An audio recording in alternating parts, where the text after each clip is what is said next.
Il est 8 heures passées de 12 minutes. Si vous venez de nous rejoindre, sachez que vous suivez votre émission Matin d'Éden sur Eden Télévision Diaspora FM. Nous sommes dans la rubrique L'analyse. Et pour faire le débat avec moi sur ce plateau, j'ai déjà mes analystes politiques sur ce plateau. Oumar Adéandiou, bonjour. Bonjour Arthur, bonjour c'est Atemi, bonjour chers téléspectateurs. Alors aujourd'hui c'est vendredi, qu'est-ce qui pointe quel est le programme?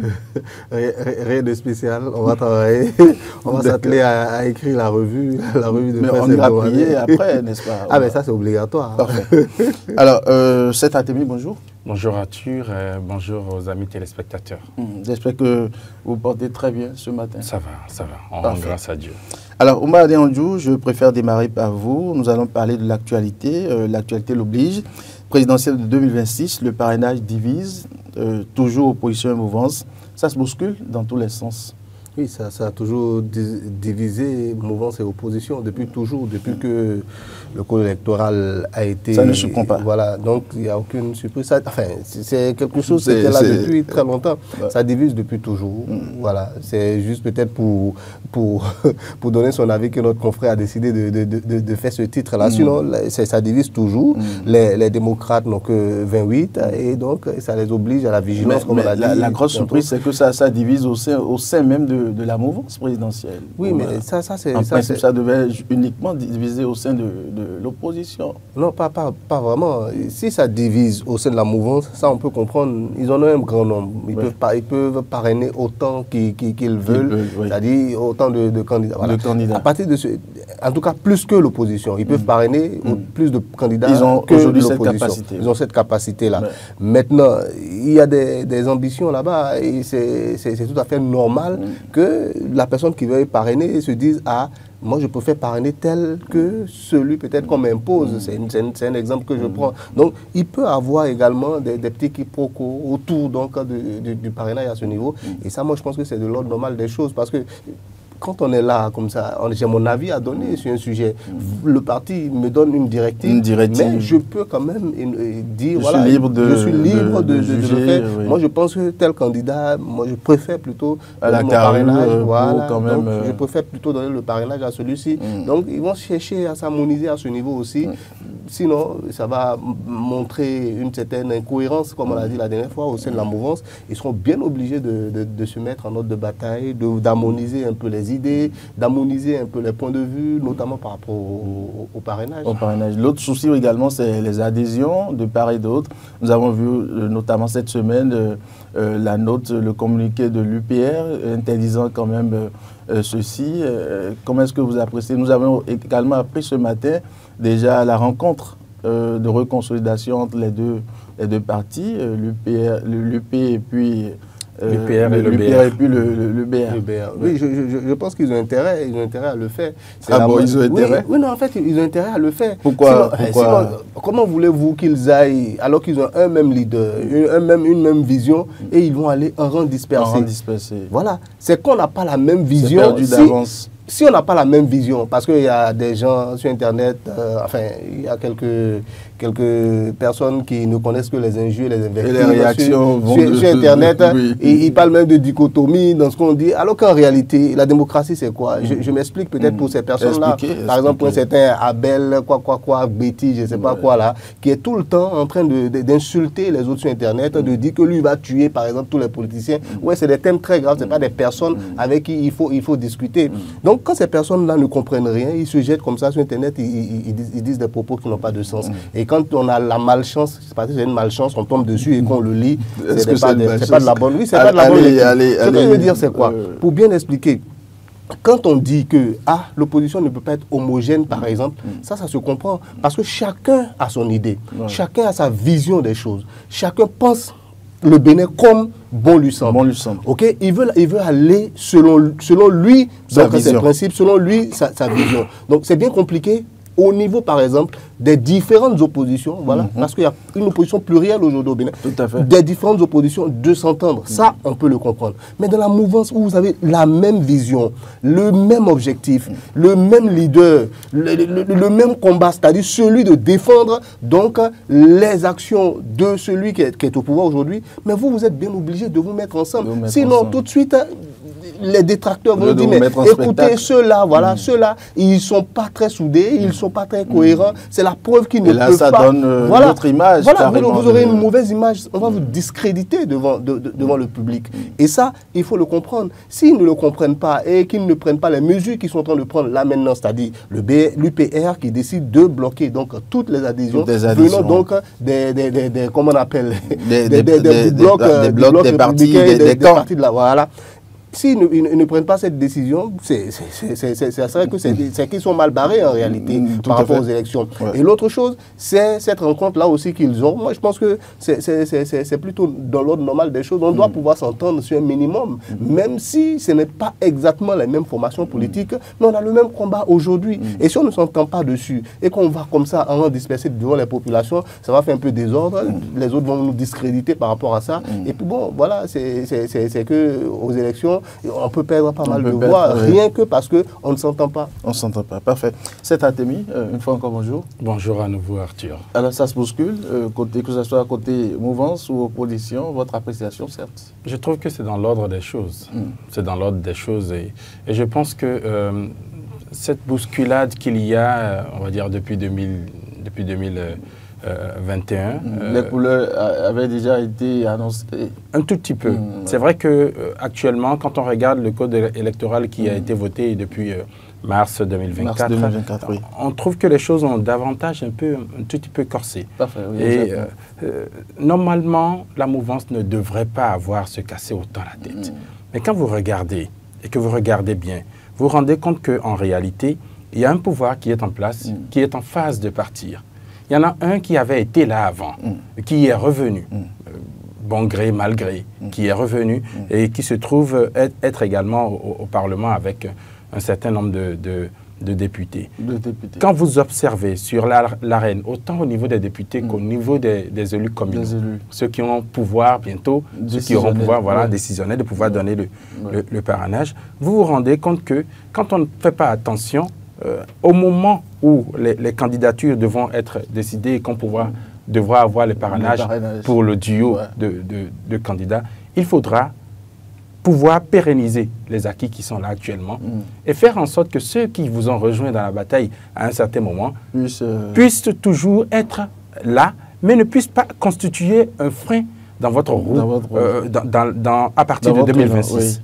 Vous comprenez? Oui. Donc, il faut faire en sorte que celui qui se trouve être en face et qui se trouve aujourd'hui dans la position de l'adversaire puisse rentrer dans une certaine conciliation, soit-elle de façade ou pas, et qu'on puisse constituer avec lui afin de pouvoir avancer. Donc, c'est pour ça que de l'autre côté également, on réfléchit. Et Oumar l'a dit, il a dit si bien. Vous voyez, dans la mouvance aujourd'hui, nous avons deux partis. Principalement, on va le dire, l'UPR et puis le Bloc républicain. Les autres tournent autour, c'est vrai. Il serait quelque peu malséant de pouvoir, d'avoir pour cette élection à venir un duo de candidats pour le BR, autant un duo de candidats pour l'UPR. Ce serait un peu comme si les deux n'étaient pas en conciliation. L'idéal serait d'avoir une unification. D'avoir des candidats uniques pour toute la mouvance, je vais dire. Comme ça... de sorte à ce que si l'opposition parvient à également avoir un duo de candidats, qu'on puisse aller à un challenge tranquille, facile. Vous comprenez? Donc voilà. C'est normal et davantage normal pour ceux qui sont en face, donc le camp de ceux qui sont de l'opposition, qui se révèlent être aujourd'hui les démocrates, d'être en réflexion. Actuellement, vous savez, réflexion permanente. Hein, oui, actuellement, vous savez, beaucoup de coups de fil passent, on s'appelle, on négocie, etc. La loi le permet. Le code électoral qui a été voté en 2024 le permet. C'est légitime. Oui, c'est totalement légitime.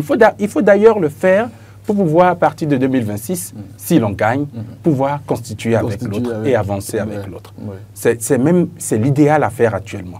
Donc c'est pour ça qu'eux, ils sont en train de courir. C'est vrai que leur course, leur tractation doit être encore plus houleuse, plus tumultueuse, plus laborieuse que celle de la mouvance. Ouais. Mais d'un côté comme de l'autre, on est obligé de réfléchir, de travailler, de sorte à ce qu'on puisse se garantir que 2026 soit une étape où quand son candidat sera élu, il n'aura pas pour autant de problème à gouverner. D'accord. Oumar, vous avez quelque chose à compléter? Oui. Je pense effectivement que le véritable défi aujourd'hui de la mouvance, c'est justement dégager ce duo de candidats. C'est très attendu. Non, mais un gros Nous avons les yeux rivés sur... Un gros défi. Pourquoi? Parce que même le président lui-même dit, peut-être que lui-même il serait capable de soutenir un candidat de l'opposition. Voilà encore un stress qui leur est mis dessus. Et là, il se pose beaucoup de questions. Voilà, ils vont se poser beaucoup de questions. C'est vrai qu'il y a les deux grands blocs, l'UPR et le BR. Mais autour, vous avez Mouel Bénin, vous avez la Renaissance nationale, qui eux aussi, en ce moment, sur le terrain, sont certainement en train de travailler. On ne les voit pas peut-être, mais ils sont en train de conquérir. Ça mouille énormément. Peut-être qu'ils sont en train de mouiller le maillot à leur niveau. Et ça peut peser au moment donc du choix du candidat, du duo de candidats devant le PR. Parce que c'est lui qui aura finalement le dernier mot. C'est lui qui pourra dire, OK, puisque c'est pour moi qu'on se bat tous, je pense qu'il serait bien de nous mettre derrière ces deux-là, plutôt que de faire, ou bien aller encore vous entendre. Donc, c'est un véritable défi. J'espère que ça ne sera pas, et comment on appelle... Nous l'espérons vivement, oui. Non, bon, je ne sais pas si que ce ne sera pas quoi? Oui, je n'ai pas fini. Puisqu'il dit nous l'espérons vivement, quand je dis j'espère... Je vous voyais déjà venir. Voilà, j'espère que ça ne va pas conduire à la dislocation complètement de la mouvance. Justement. Mais là, espérer vivement, c'est comme si tu étais de la mouvance. Non, moi, je ne suis d'aucun bord. Si ça se disloque là-bas, c'est bon pour les autres de l'autre côté. Ça les arrange. Voilà. Et donc, nous, on est là, nous sommes des observateurs, on va observer. On n'est d'aucun camp. C'est ce que je voulais dire par là. C'est-à-dire que j'espère vraiment pour eux qu'ils vont arriver à dégager ce duo-là de manière, on va dire, à ne pas créer d'autres problèmes, de manière à ne pas créer de la discorde entre les différents membres, justement, de cette mouvance-là. Parce qu'il va falloir véritablement s'entendre. Qu'est-ce qu'on va donner? Quels sont les compromis qu'on va faire? Quels sont tout ce qu'on va promettre aux uns et aux autres afin que le duo qu'on va aller peut-être présenter au président de la République ou bien que le président de la République va valider soit un duo je vais dire, fédérateur, qui va permettre à la mouvance d'aller donc un rang serré vers les échéances électorales. C'est ça le vrai défi qu'ils ont. Les échéances qui s'annoncent véritablement rudes. À leur niveau, c'est vrai que le parrainage peut être mais c'est pas le vrai problème à leur niveau. Le parrainage, ils en ont suffisamment et ils n'ont pas de problème avec ça. C'est plutôt peut-être les autres, voilà, qui sont contre peut-être le fait que même il y a le système de parrainage, ils sont pas du tout d'accord, ils se disent mais ça bloque pas mal de candidatures, on a beaucoup, voilà, on en a parlé plusieurs fois donc sur ce plateau. Donc le défi de la mouvance, je le dis et je le répète, c'est ce duo de candidats qu'il faut dégager. Aujourd'hui. Alors en attendant, je pense que quand même nous allons observer, voir la suite, ce que ça va donner. Oui, nous sommes des observateurs, on les regarde, on les observe, on espère qu'ils vont pouvoir, déjà qu'ils se rencontrent entre eux, c'est déjà bon pour eux, pour pouvoir donc dégager ce duo-là, parce que c'est important. Et, il ne faut pas oublier aussi les autres partis que vous avez dit, partis satellites, mais moi je l'ai dit peut-être petits aujourd'hui, mais on ne sait pas sur le terrain comment est-ce qu'ils se battent, comment est-ce qu'ils vont se révéler après les élections. Peut-être que c'est eux maintenant qui seront vraiment les partis les plus puissants, parce qu'ils sont très... Regardez par exemple Mouel Bénin qui a réussi à faire entrer une grande championne dans ses rangs. Voilà, c'est Odile Aouanou qui a déclaré sur Internet qu'elle veut maintenant s'engager en politique parce qu'elle se sent le devoir de le faire et qu'elle a envie de le faire avec Mouel Bénin. C'est une visibilité qu'elle apporte encore à Mouel Bénin. Et ça, peut-être que à la longue, peut-être que sur le terrain, dans les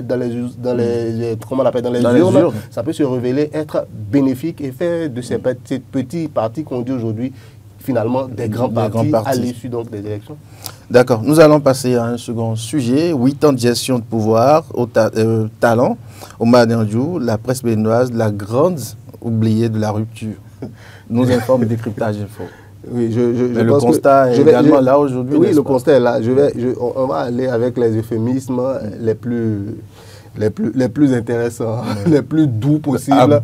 Oui, sinon, si on veut vraiment parler à l'abondance du cœur par rapport à ce sujet, Vous pensez que face à ce sujet, on risque peut-être même d'exagérer ou même de s'attirer d'autres trucs. Parce que la presse aujourd'hui est complètement oubliée, il faut le dire. Les réformes ont touché presque tous les secteurs, mais les journalistes, les hommes des médias, les techniciens, tout ce monde-là, rapprochez-vous un peu d'eux. Comment est-ce que ces personnes-là vivent aujourd'hui? Comment est-ce que même les organes de presse, les promoteurs qui ont investi tout ça, comment est-ce qu'ils arrivent à s'en sortir? C'est bien compliqué. Pour beaucoup même, peut-être, ce sont justement ces, comment on appelle là, ces contrats qu'ils ont avec donc, le gouvernement qui leur porte un tout petit peu, qui permettent quand même de gérer. On essaie donc de s'en sortir. Et pour voir comment marche un secteur, allez voir ceux qui travaillent dans le secteur. Je pense que c'est le plus, c'est le constat le plus simple qu'on puisse faire. Et si tout le monde arrive à faire ce constat-là, je pense que la conclusion est bien nette. C'est vraiment la grande oubliée. Le confrère n'a pas menti. Nous sommes complètement oubliés. Mais comment est-ce qu'on fait pour penser à nous? L'autorité de régulation, je ne sais pas si c'est elle qui sera habilitée à le faire. À faire quelque chose. Je me demande si c'est vraiment elle. Parce qu'avant, par exemple, on avait, et je crois, au ministère de la Communication, des directions dédiées, une direction, pardon, dédiée carrément au développement de la presse. Je pense que ça aussi, peut-être que ça manque aujourd'hui. Comment est-ce qu'on fait pour réformer ce secteur-là, pour essayer de voir comment est-ce qu'on essaie d'aider tous les hommes des médias. Regardez un peu le nombre de personnes, le nombre de journalistes qui sont partis comme ça, et qui sont passés de Via Trépas dans la fleur de l'âge, à commencer par peut-être chez nous aussi où il y a eu, voilà, on a eu une grosse perte. Donc, il faut. Mais on nous a déjà annoncé l'aide de l'État à la presse. Oui, c'est annoncé, mais depuis un moment, il y a un promoteur qui vous a dit que lui, il a reçu une aide quelque part. Oui, ils en ont tous besoin. Tous les promoteurs de médias en ont besoin aujourd'hui. Comment est-ce qu'ils font?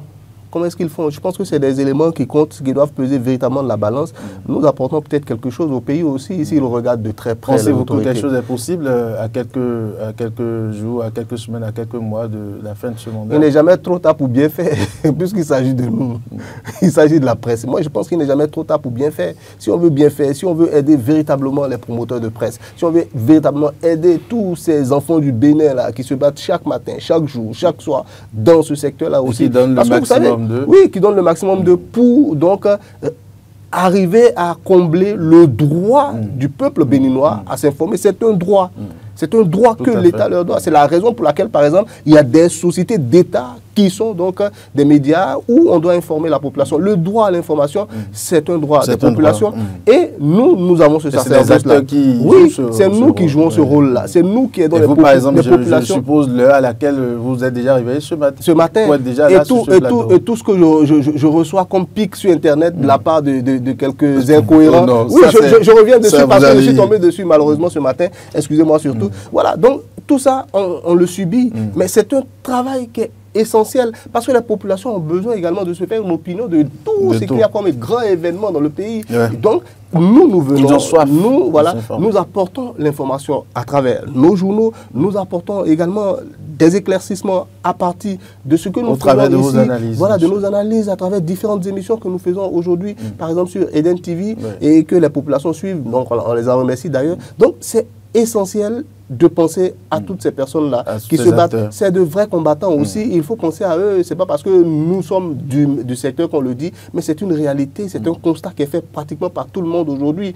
Avant même, on avait la possibilité, par exemple, d'aller dans un ministère avec notre micro en main, notre caméra et de dire « Oui, je veux un cadre pour m'éclairer sur telle ou telle chose. » J'ai besoin de telle information. Mais aujourd'hui, tout est un peu trop centralisé. Bon, ça se comprend aussi. Il faut éviter l'anarchie, il faut éviter le désordre.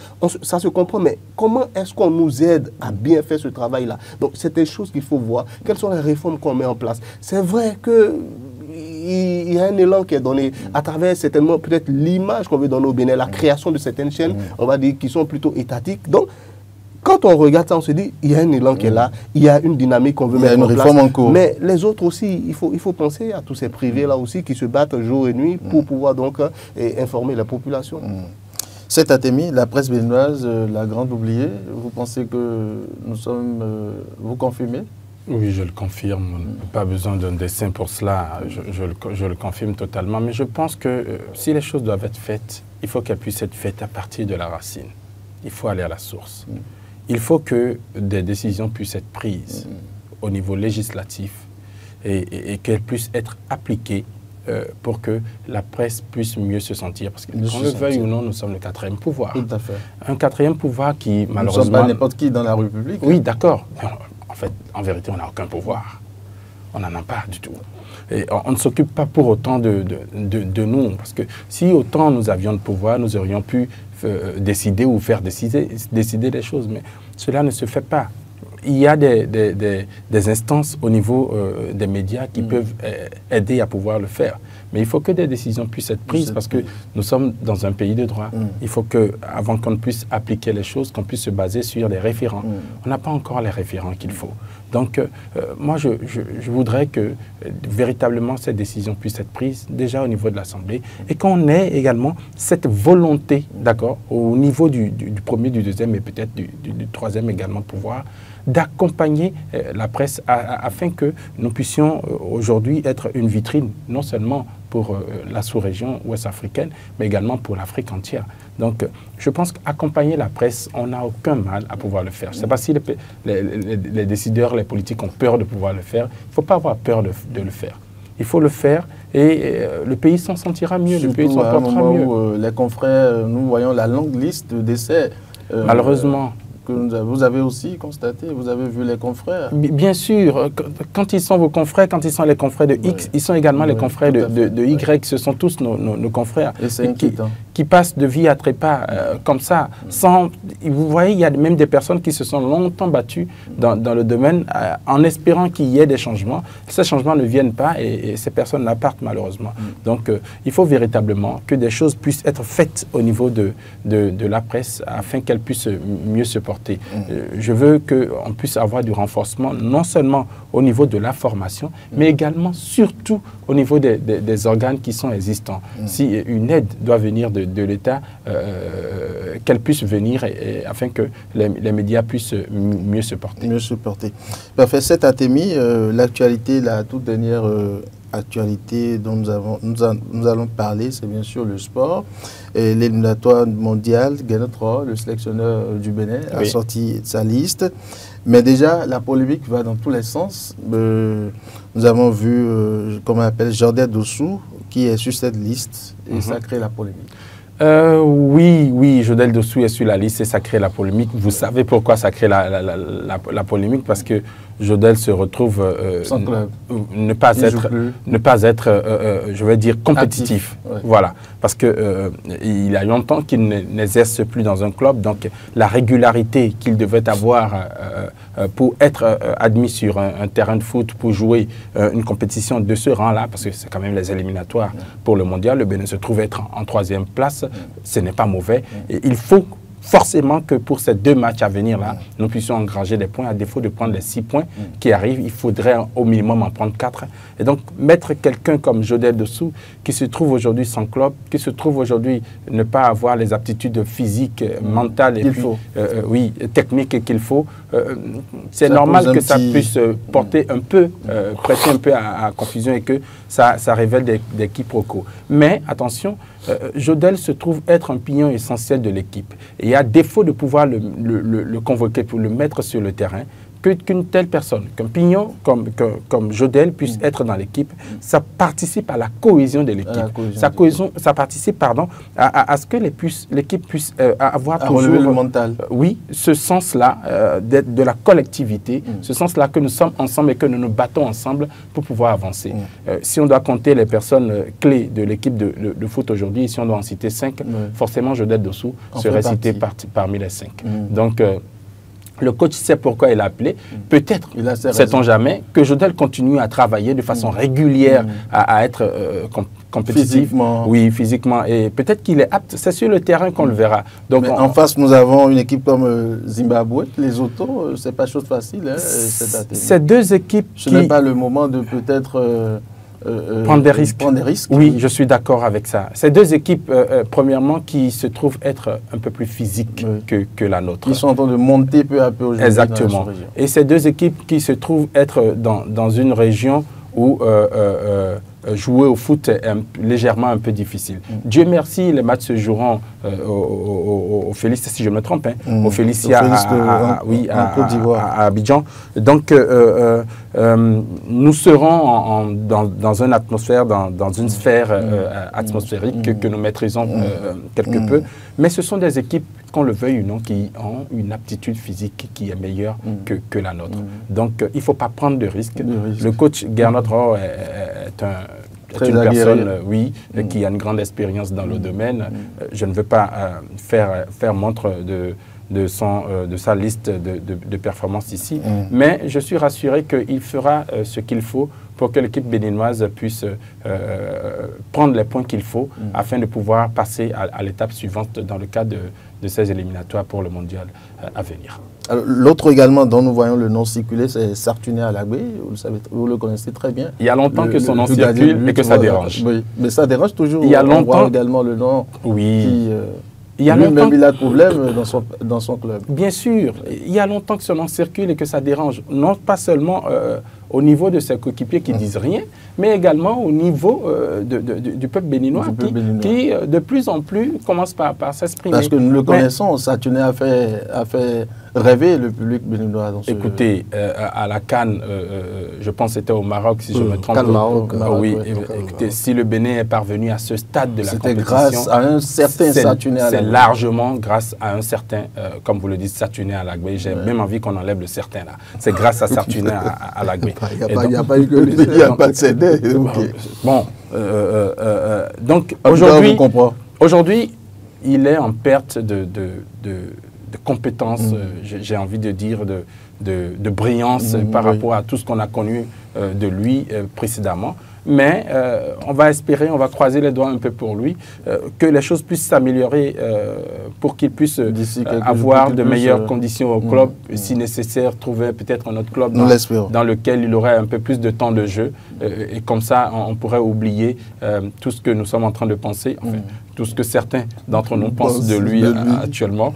J'avoue que personnellement, je ne pense pas la même chose, parce que j'ai vu le lion, et aujourd'hui, qu'il soit toujours lion, mais qu'il ne soit plus en capacité de pouvoir se battre, on ne me dira pas que c'est un chat. Non, il reste un lion. Oumba Diandjou, aujourd'hui je vous transforme en journaliste sportif. Voilà, je ne suis malheureusement pas aussi sportif que c'est Atemi. Je pense qu'en tant que Béninois, j'ai quand même mon avis par rapport au sujet. Vous savez, lorsqu'on désigne un sélectionneur pour donc prendre les rênes de l'équipe nationale, on doit pouvoir... C'est une lourde responsabilité. Oui, c'est une lourde responsabilité. On doit pouvoir lui accorder une certaine, comment on appelle, je ne sais pas, on doit le laisser faire son travail comme cela se doit. Maintenant, au même moment aussi, c'est vrai qu'on doit pouvoir avoir également un regard assez critique sur le travail qu'il est en train de faire. Pourquoi? Je vais vous expliquer. Lorsque vous regardez dans une équipe de foot, il n'y a pas que et comme on appelle la performance peut-être actuelle des joueurs qui compte. Il n'y a pas que ça. Il y a également la cohésion du groupe. Il peut y avoir des individus qui sont vraiment d'une importance pour peut-être la cohésion du groupe. Ça, c'est un premier aspect. L'autre aspect qui peut compter également, c'est que dans le système de jeu du sélectionneur, le système qu'il a mis en place, peut-être qu'il apporte quelque pour chose lui, voilà, quelque chose d'essentiel. Peut-être que c'est lui-même le pion essentiel de son système de jeu, malgré qu'il ait des difficultés peut-être en club. Voilà, donc le sélectionneur va se dire toujours, bon, écoutez, c'est moi je choisis, malgré que les autres n'ont pas vu le talent que moi je vois en lui, malgré peut-être que son club n'arrive pas à s'insérer véritablement dans son club et qu'il a des moments difficiles là-bas, je veux quand même pouvoir continuer à l'utiliser en sélection nationale. La seule chose que nous attendons en tant que Béninois, c'est que tout ce qu'ils prennent puisse être véritablement performant et nous permettre peut-être de participer pour une fois au moins à cette Coupe du Monde-là. Nous voulons quand même vivre cette expérience. On veut vivre également cette expérience. Et le Bénin n'est pas seul dans ce cas de figure-là. Il y a beaucoup de joueurs qui ont des soucis en club dans leur pays. On les appelle quand même, je pense très rapidement comme ça, à Adrien Rabiot, qui a beaucoup de soucis avec Marseille et tout. On veut même l'éjecter complètement de l'effectif de Marseille. Mais malheureusement, enfin, je ne sais pas si c'est heureusement pour lui, le sélectionneur décide quand même, Didier Deschamps décide, bon, Adrien Rabiot sera dans mon groupe pour les éliminatoires de la Coupe du Monde. Donc, chacun a sa vision des choses. Quelle est l'importance du joueur aux yeux du sélectionneur? Ça compte. Et aussi, c'est vrai qu'on doit pouvoir prendre des joueurs, et ça, je l'ai dit, je crois, une fois sur ce plateau, il faudrait qu'on prenne des joueurs qui jouent vraiment dans des championnats assez réputés quand même. C'est vrai qu'on n'en a pas partout, mais on peut quand même se donner une certaine limite. On peut se dire que, bon, nous, nos joueurs, pour pouvoir les choisir, on va prendre rien que les premières divisions. Même les premières divisions en Afrique du Nord, on en a plein, on a beaucoup de joueurs là-bas. Pourquoi on ne va pas les prendre? Moi, je me demande, et peut-être quand on passe en Europe, on va se dire, ouais, deuxième division et d'autres divisions d'honneur, peut-être troisième, voilà. Et on se limite peut-être à ce niveau-là et on essaie de voir. Mais aller prendre à chaque fois des gens qui peut-être n'ont pas, peut-être même l'expérience de ce que c'est que la haute compétition, mais tout simplement parce que, bon, ils ont la chance d'être en France et qu'ils jouent dans... Non, non, il faut être rassuré par rapport à cette équipe. La plupart d'entre eux, ou sinon tous même, il n'y en a aucun qui a sa première sélection. Il n'y en a aucun dans cette sélection. Donc, pour cette sélection, non, pour cette liste-là, je ne parlais pas forcément de cette liste-là. Moi, je parlais de manière très, très générale par rapport à ce qui se faisait dans le temps, où quelquefois on voit des gars qui sont parachutés comme ça. Mais aujourd'hui, est-ce que... Dieu merci, on a quitté ça. Bon, j'espère. Aujourd'hui, est-ce que vous êtes fier de voir votre équipe nationale jouer aujourd'hui? Non, moi, j'ai toujours la forme de cette équipe. J'ai toujours été fier de voir le Bénin jouer, même quand il n'arrivait pas à vraiment gagner ça. C'est de l'ordre du patriotisme chez moi. Moi, quand le Bénin joue, je suis toujours supporter du Bénin. Quel que soit Alpha, quel que soit ce qui se passe, moi, je supporte toujours le Bénin. Voilà. Maintenant, est-ce que je suis fier complètement du jeu? Il y a eu des moments où on a été fiers. Par exemple, à la CAN Maroc, on était complètement fiers. On a vu ce Bénin là qui a mouillé le maillot. Ils ont vraiment tenu la tragédie à toutes les autres formations qu'ils ont rencontrées. Et ça, c'était vraiment un coup de fouet. Fantastique. Voilà, pour nous, dans notre fierté, on était très contents. C'était fantastique, mais c'était... Moi, je me souviens, j'ai suivi des matchs dans la radio, je descends quelque part, enfin, je dis à la radio, dans une voiture, je veux dire, je descends après, donc je m'arrête à une cafette et je crois que c'était le match contre le Maroc, qui a été un match où le suspense a été total jusqu'au bout. Ouais. On est allé même jusqu'au tir au but, je crois, avant qu'on élimine le Bénin. Voilà, donc quand c'est des cas comme ça, il n'y a pas de passé. Le Bénin est passé finalement. Sûr, voilà. Donc c'est pour vous dire quoi, on arrivait même à éliminer le pays organisateur. Donc ça veut dire que c'est encore possible. Oui, c'est encore possible. Il faudrait qu'on prenne conscience, que peut-être l'entraîneur aussi sache quel discours tenir aux jeunes. Il n'y a plus de petites formations aujourd'hui. Il n'y a plus de petites formations en matière de foot aujourd'hui. Il faut se battre, il faut se donner toutes les chances d'y arriver. Et je pense que les autorités y mettent un peu de moyens aussi. Donc il faut donner le meilleur de soi-même sur le terrain. Faisons un tout petit peu confiance aussi à l'entraîneur. Il sait ce qu'il fait. Il n'est pas à ses débuts, comme l'a dit Seth. Et on va les soutenir tous ensemble. C'est pas parce que la liste est sortie tout de suite qu'on ne retrouve pas tout ce qu'on aime sur cette liste-là qu'on va tout de suite aller dans tous les sens, voilà, aller dans tous les sens, critiquer plutôt que de rester soudé derrière cette formation. Rester optimiste. Moi, je pense qu'il faut les soutenir. Il faut leur envoyer de bonnes zones, des zones positives, je vais dire, afin que donc la compétition. Oui, moi j'ai bien envie de voir le Bénin une première fois. J'ai bien envie également, n'est-ce pas? Nous avons tous envie de voir le Bénin pour une première fois à une Coupe du Monde. Alors, un petit bémol, la délégation de la Fédération béninoise de football a rendu visite à la famille de ce joueur, Razak Omoto, aussi au Nigeria. Votre appréciation? C'est bien. Il n'y a pas eu de délégation pour les obsèques, mais au moins pour le 8e jour, une délégation a pu se rendre là-bas et faire ce qui devait être fait. Donc, ce qui devait être fait a été fait. Donc, je trouve que c'est très bien de l'avoir fait. C'est dans l'ordre des choses. C'est une façon de rendre hommage. Oui. Parce que Razak Omoto aussi, qu'on le veuille ou non, restera à jamais gravé. Il a marqué les cœurs. Oui, bien sûr, dans la mémoire des Béninois. Au Mogol, comme on l'aimait l'appeler. Ça a été un grand joueur pour le Bénin depuis la CAN Junior, je crois que c'était en 2000, je crois, jusqu'à son décès. Il a été un très grand joueur pour le Bénin. Et donc on se devait de lui rendre hommage. La fédération l'a fait, c'est bien de l'avoir fait.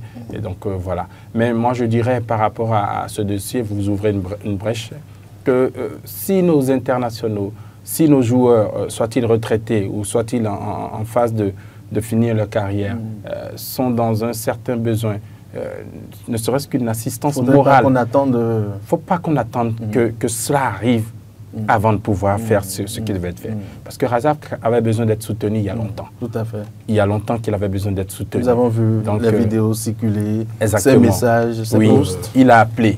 il a crié, il a fait ce qu'il devait faire, mais rien n'y fit, jusqu'au moment où il décède. Et puis, c'est vrai, c'est regrettable, mais il ne faudrait plus que ça arrive. Il y en a d'autres qui sont encore là. Il ne faut pas que ça puisse leur arriver. Et donc, voilà. Essayons de corriger le tir. Oui, il faut corriger le tir le plus rapidement possible. Et voilà ce que je dirais. Oui, je crois que l'essentiel a été dit. C'est bien normal qu'on aille là-bas pour soutenir un tout petit peu au nom de la nation. Voilà, nous montrer que nous sommes présents. Le Bénin est présent donc dans ce drame-là qui touche donc la famille Amotoy aussi. C'est très très très important. Moi, ça me transporte de joie, de fierté, parce que je vois que mon pays fait ce qu'il faut faire. Et ça me fait vraiment plaisir. Maintenant, au-delà, c'est comme l'a dit Seth, il faut pouvoir donc rester en contact avec tous ces anciens-là. Et aussi penser, dès qu'ils sont déjà en équipe nationale, je ne sais pas, mettre peut-être une cellule en place pour pouvoir donc les coucher également pour la vie, je veux dire, pour la vie de tous les jours. Parce que c'est des personnes, on a beau dire que Razak Omotoy aussi, l'après-carrière. Oui, la vie après carrière, c'est important.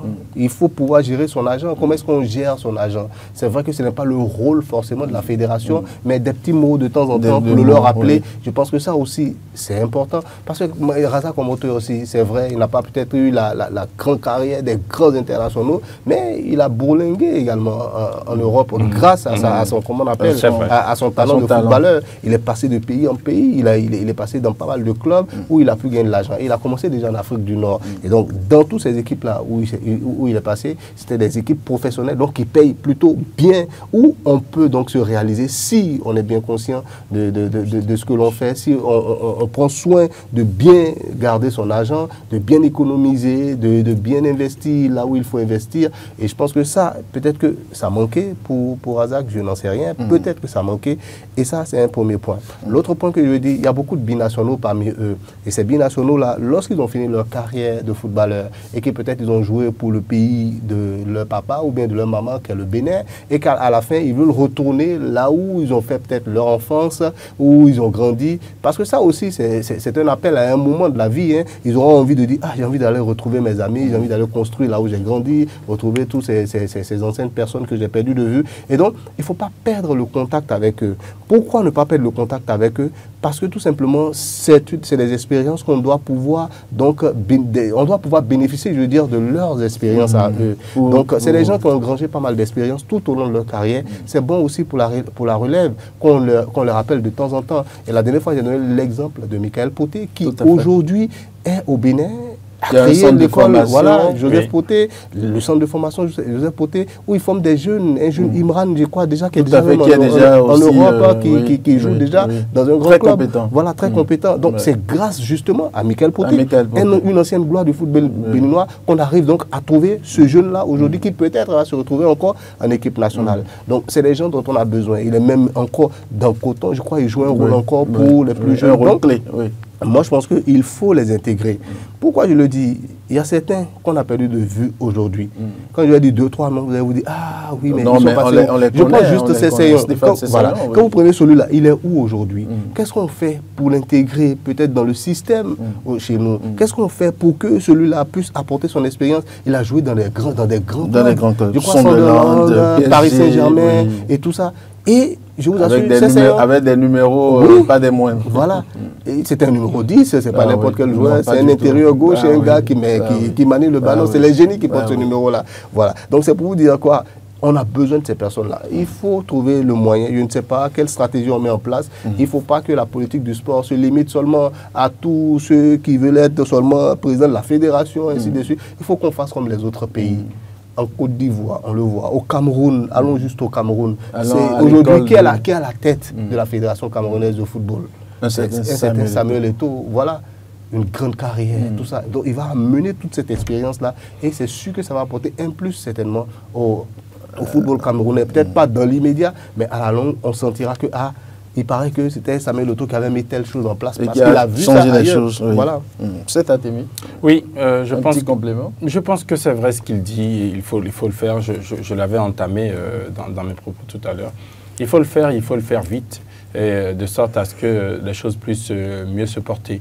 Et pour revenir un peu sur nos 25 guépards, on leur souhaite bonne merde, bonne chance, qui travaillent et que ça va donner. Moi, je suis content parce que de plus en plus, l'équipe est en train de montrer qu'il y a une certaine cohésion de jeu. Ils se connaissent tous, ils ont des affinités, ils arrivent à se retrouver presque les yeux fermés. Et donc, je pense que c'est bien. S'ils s'appliquent bien, s'ils sont disciplinés par rapport la bonne ambiance. À la tactique que donne le coach, je pense que ça peut donner un super bon résultat. Donc, allez, voilà. Merci beaucoup. C'est moi. Oumar Diandjou, merci. Oui, merci.